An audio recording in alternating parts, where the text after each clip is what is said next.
بسم اللہ الرحمن الرحیم۔ شروع اللہ کے نام سے جو بڑا مہربان نہایت رحم والا ہے۔ حضرت ابو ذر غفاری رضی اللہ تعالیٰ عنہ مشہور صحابی ہیں۔ یہ بڑے زاہد لوگوں میں تھے۔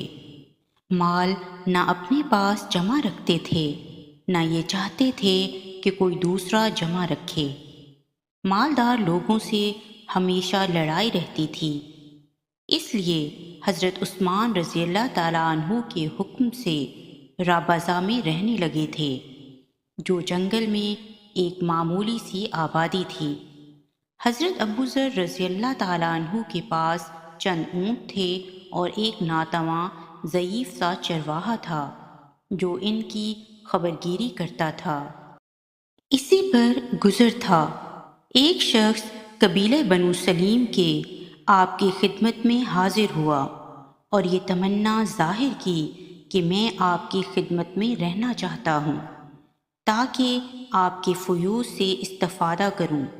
میں آپ کے چرواہے کی مدد کرتا رہوں گا اور آپ کی برکات سے فائدہ بھی حاصل کروں گا۔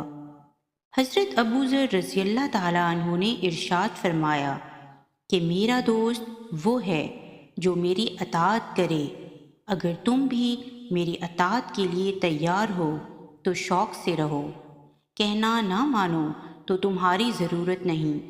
سلیمی صاحب نے عرض کیا، کس چیز میں آپ اپنی اطاعت چاہتے ہیں؟ فرمایا کہ جب میں اپنی مال میں سے کسی چیز کے خرچ کا حکم کروں تو عمدہ سے عمدہ مال خرچ کیا جائے۔ وہ کہتے ہیں کہ میں نے قبول کیا اور رہنے لگا۔ اتفاق سے ایک دن ان سے کسی نے ذکر کیا کہ پانی پر کچھ لوگ رہتے ہیں جو ضرورت مند ہیں، کھانے کے محتاج ہیں۔ مجھ سے فرمایا، ایک اونٹ لے آؤ۔ میں گیا، میں نے دیکھا کہ ایک بہت ہی عمدہ اونٹ ہے جو نہایت قیمتی، نہایت کارآمد اور سواری میں مطیع۔ میں نے حسب وعدہ اس کو لے جانے کا ارادہ کیا، مگر مجھے خیال ہوا کہ غربا کو کھلانا ہی تو ہے اور یہ اونٹ بہت زیادہ کارآمد ہے، حضرت کی اور متعلقین کی ضرورت کا ہے، اس کو چھوڑ کر اس سے ذرا کم درجہ کی عمدہ اونٹنی اس اونٹ کے علاوہ اور باقی سب سے بہتر تھی، لے کر حاضر خدمت ہوا۔ فرمایا کہ تم نے خیانت کی۔ میں سمجھ گیا اور واپس آ کر وہی اونٹ لے گیا۔ پاس بیٹھنے والوں سے ارشاد فرمایا کہ دو آدمی ایسے ہیں جو اللہ کے واسطے ایک کام کریں۔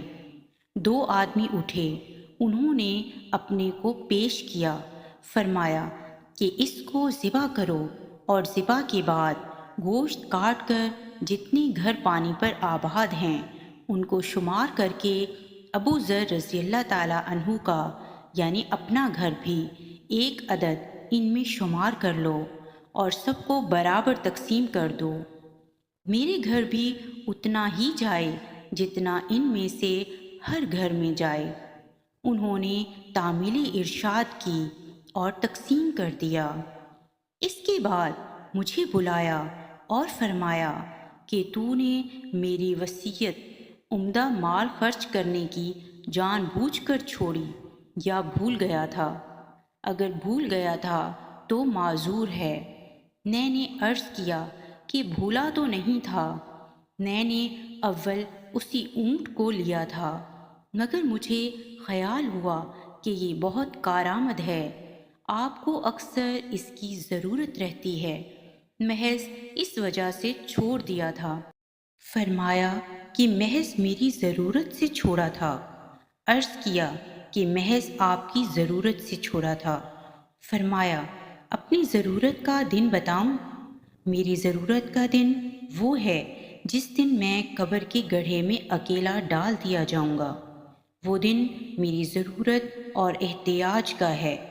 مال کے اندر 3 حصہ دار ہیں، ایک تقدیر جو مال لے جانے میں کسی کا انتظار نہیں کرتی، اچھا برا ہر قسم کا لے جاتی ہے، دوسرا وارث جو اس کے انتظار میں ہے، تو مرے تو وہ لے لے، اور تیسرا حصہ دار تو خود ہے۔ اگر ہو سکتا ہو اور تیری طاقت میں ہو تو تینوں حصہ داروں میں سب سے زیادہ عاجز نہ بن۔ اللہ تعالیٰ کا ارشاد ہے، لن تنالوا البر حتی تنفقوا مما تحبون۔ اس لیے جو مال مجھے سب سے زیادہ پسند ہے اس کو میں اپنے لیے آگے چلتا کروں تاکہ وہ میرے لیے جمع رہے۔